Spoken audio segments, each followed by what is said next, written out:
Halo sahabat penghasil uang di dunia online, ketemu lagi dengan saya di Yuda Sipra Vintage. Dimana di video ini kita bakal selalu ngebahas tentang seputar aplikasi-aplikasi penghasil uang ya. Nah, di video ini saya bakal ngebahas salah satu aplikasi penghasil uang yang katanya baru rilis 2 minggu yang lalu atau di awal bulan April ya. Nama aplikasinya adalah Polaris. Sekarang lagi gembor-gembornya aplikasi ini untuk promosi di YouTube atau di media sosial ya. Di video ini saya bakal ngebahas selengkapnya atau fakta-fakta tentang aplikasi Polaris. Namun sebelum lanjut, yuk teman-teman klik tombol subscribe dulu biar teman-teman tidak ketinggalan informasi seputar penghasil uang di dunia online. Jadi teman-teman semuanya ya, awalnya saya melihat aplikasi Polaris ini sekilas saya cukup tertarik ya, cukup menarik aplikasi ini. Mengapa saya tertarik? Karena saya melihat sepertinya banyak profitnya, banyak penghasilannya dari sini. Namun setelah saya telusuri lebih dalam lagi, saya bisa menilai kalau aplikasi ini sangat tidak masuk akal. Kenapa sangat tidak masuk akal? Baiklah, akan saya bahas lengkapnya ya. Jadi jika kita baru mendownload aplikasi ini, itu akan terlihat tampilannya banyak foto-foto atau figur dari orang Jepang. Nah, aplikasi ini ingin menunjukkan seolah-olah ini adalah aplikasi dari perusahaan Jepang yang kredibel kayak gitu ya. Biar banyak yang tergiur atau banyak yang ikutan gabung di aplikasi ini. Namun sebelum kalian gabung, cek dulu video ini sampai selesai ya, biar saya jelaskan dulu. Nanti kalian simpulkan sendiri di akhir video apakah mau gabung atau tidak. Jadi sebelum saya lanjut ke fakta-faktanya, di Polaris ini saya cek izin PSE-nya belum ada ya. Izin PSE-nya belum ada. Jadi aplikasi Polaris ini dari SWI belum ada izinnya. Bisa dikatakan kalau aplikasi ini masih ilegal kan kalau belum ada izin. Di Play Store juga tidak ada aplikasinya dan aplikasi ini benar-benar baru. Dan saya melihat di YouTube mungkin banyak orang yang mengendorse atau banyak orang yang mempromosikan aplikasi ini. Karena banyak YouTuber yang mendapatkan pesan dari aplikasi ini untuk kerjasama mengendorse. Kalau saya juga ditawarin, namun saya tidak berminat ya. Saya tidak ingin menjerumuskan para penonton setia saya. Jangan sampai kalian menjadi korban selanjutnya di aplikasi-aplikasi yang bakalan scam kayak gini. Kenapa saya bilang bakalan scam? Karena aplikasi ini sangat tidak masuk akal ya teman-teman semuanya. Oke, faktanya lagi, aplikasi ini mereka hanya menunjukkan alamat kantor mereka yang di Jepang. Namun mereka tidak menunjukkan di mana alamat kantor mereka di Indonesia. Ini sangat rawan sekali akan penipuan ya teman-teman. Karena jika kalian mengirimkan uang untuk deposit atau pokoknya kalian mengirimkan uang ke aplikasi ini, tiba-tiba aplikasinya hilang, kemana kalian ingin menuntut aplikasi ini? Ya, seperti yang sudah kabur, gak jelas kemana akhirnya. Oke, sebelum lanjut lagi, jadi aplikasi Polaris ini gimana ya? Baru diluncurkan 2 minggu yang lalu atau di awal-awal April. Jadi ini aplikasi benar-benar baru, benar-benar fresh ya. Benar-benar baru, benar-benar fresh. Mereka muncul menjual produk-produk yang sangat menggiurkan sebenarnya. Namun sangat tidak masuk akal. Ya, langsung saja. Jadi jasa yang diberikan aplikasi ini yaitu jasa deposito dan pinjaman online. Di mana kita sebagai pengguna aplikasi ini bisa memilih apakah kita ingin melakukan deposito atau ingin meminjam. Nah, sekarang saya ingin menjelaskan dulu apa keuntungan jika kita melakukan deposito. Jadi deposito ini dia memiliki tempo waktu 1 hari, 3 hari, 7 hari, 30 hari, 90 hari, 180 hari. Nah, jika 1 hari bunganya dari deposito itu yaitu 2%. Wow, 2% 1 hari. Kalau 30 hari berarti 60%. Sangat tidak masuk akal ya pemirsa. Perusahaan mana di dunia ini yang memberikan keuntungan sebesar itu? Ya. Oke, lanjut lagi. Jika deposito dalam tempo 3 hari, bunganya 2,2%. Makin gak masuk akal aja ini, makin besar.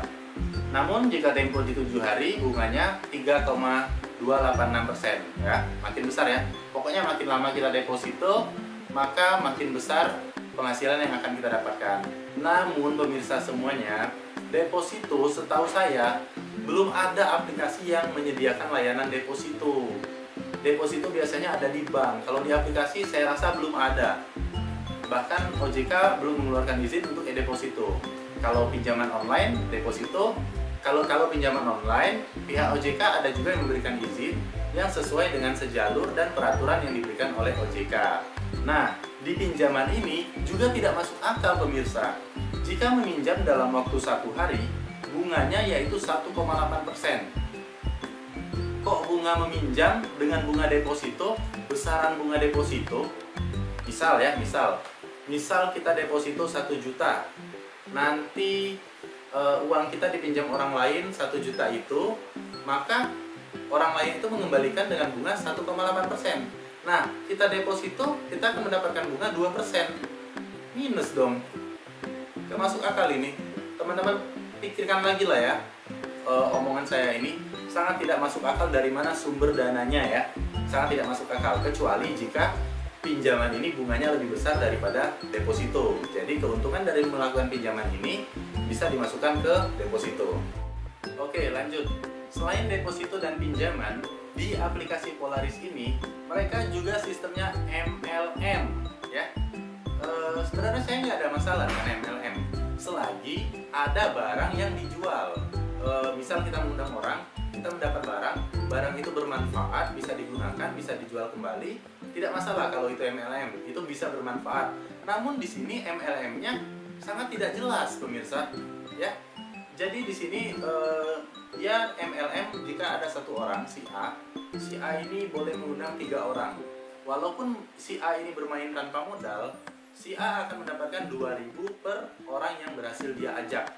Nah, jika berhasil ngajak 3 orang ini mengajak orang lain lagi, si A mendapatkan, taruhlah misal mengundang 100 orang, si A mendapatkan 100 kali 2.000, 200.000. Jadi 200.000 itu si A mendapatkan. Namun jika ada salah satu atau salah 2 dari ratusan orang ini melakukan deposito, nanti ketipu, kasihan ya teman-teman semuanya ya. Pikirkan yang lain ya. Jadi berlaku juga MLM atau bisa dikatakan skemanya skema Ponzi ya. Ini mengundang yang bawah. Bahkan akan tiba saatnya tidak ada lagi orang yang bisa diundang ya. Itulah skema Ponzi akan selesai ketika itu. Oke, selanjutnya di aplikasi Polaris ini mereka juga ada level-level, yaitu level di asisten. Level di asisten tiap gaji hariannya mendapatkan 40.000 ya. Namun asisten ini harus deposit dulu pastinya ya. Selanjutnya ada level start. Level start di sini gaji hariannya 100.000 per hari. Wow, banyak banget ya. 100.000 per hari kalau dikali 30 berarti 3 juta sebulan. Buat apa capek-capek kerja kalau ada uang yang kayak gini? Saya rasa nggak ada lagi orang susah kalau penghasilannya kayak gini ya. Sangat tidak masuk akal ya teman-teman semuanya. Jadi ada lagi selanjutnya level direktur, level CEO, level banyak lah pokoknya di sini. Makin meningkat untuk mengiur para nasabah baru agar mengikuti aplikasi ini atau download aplikasi ini atau bergabung di aplikasi ini. Oke teman-teman semuanya. Jadi yang saya simpulkan dari video kali ini tentang aplikasi Polaris ya. Yang pertama itu kantornya nggak jelas ada di mana ya. Jadi bisnisnya mereka memberikan alamat di Jepang namun tidak menulis alamat di Indonesia. Kita tidak tahu siapa bos sebenarnya ya. Nama-nama orang Jepang itu saya tidak kenal. Kemudian izin PSE-nya nggak ada. Dari SWI, dari OJK tidak pernah memberikan izin PSE ke aplikasi Polaris. Jadi bisa dikatakan kalau aplikasi Polaris ini ilegal. Selanjutnya, secara sistem keuntungan, sumber pendapatan itu sangat tidak masuk akal ya. Bunga-bunganya sangat besar. Secara logika, dari mana penghasilan aplikasi ini bisa memberikan uang yang banyak kepada membernya jika tidak tahu sumber dananya dari mana. Berarti dananya dari member bawah-bawah downline-nya ya. Kemudian selanjutnya di aplikasi ini ada fitur deposito ya. Jadi ini baru pertama fitur deposito di aplikasi fintech seperti ini. Tidak ada, biasanya paling pinjaman online. Kalau deposito tidak ada ya. Sangat tidak masuk akal, tidak tahu uang. Misal kita deposito, kita tidak tahu uang itu dikelola untuk apa, nanti keuntungannya dari mana, itu kan tidak tahu. Jadi bisnis ini rawan scam ya teman-teman. Jadi buat teman-teman semuanya yang belum gabung di bisnis ini atau belum terjerumus, saya sarankan jangan mendekati, jangan gabung, pokoknya jangan ikut teman-teman semuanya. Namun jika sudah ada teman-teman yang ikut, saran saya cuma satu, silakan tarik uang kalian secepat mungkin, sebisa kalian. Jadi intinya ketika kalian deposit, jangan sampai kalian tertipu ya teman-teman semuanya. Karena ketika kalian deposit, tiba-tiba aplikasinya hilang, di sanalah kalian akan menyesal. Jadi sebelum penyesalan itu datang, silakan teman-teman tarik semua uang kalian. Ya, idenya, bisnisnya sangat tidak masuk akal, sumber pendapatannya sangat tidak masuk akal. Jadi aplikasi ini bisa dikatakan bodong. Ya, saya nggak tahu aplikasi ini. Namun pokoknya teman-teman semuanya, semoga lebih bijak lagi dari video ini, jangan sampai tertipu di aplikasi-aplikasi yang rawan scam seperti ini ya teman-teman semuanya. Sekian saja dari saya. Jika teman-teman ingin gabung di aplikasi pinjaman online atau aplikasi penghasil uang lainnya, silakan teman-teman cari tahu dulu, cari informasi sedetail-detailnya, cari tahu di mana kantornya, lihat izinnya. Jika teman-teman sudah yakin, silakan teman-teman gabung. Oke, semoga video ini bermanfaat. Saya akhiri, salam profit.